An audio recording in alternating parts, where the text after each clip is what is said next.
едно семейство били много зле финансово. Големи батаци, заеми към банки, към приятели, към роднини, към колеги, но най-страшното било, че имали към лихвари.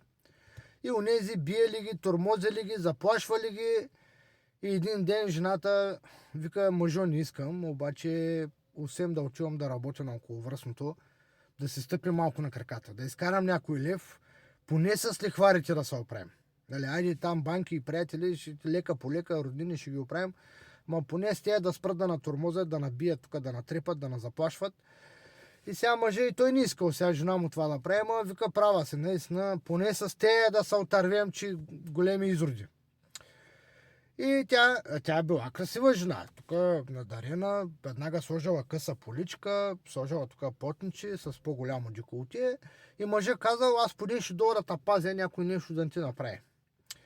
И отива те на околовръстното, той се скрива в храсти, тя застава и чака. И след малко спира един стар камион, раздрънкан, и вътре един е такъв вътре мечок и я пита: колко искаш, ма?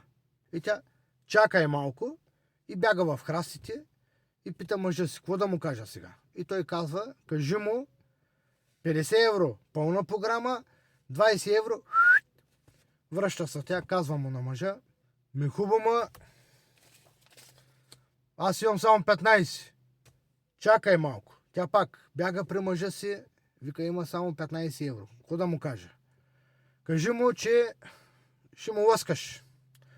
Връща се тя, той се съгласява и отиват в храстите. Събува си мъжа гащите.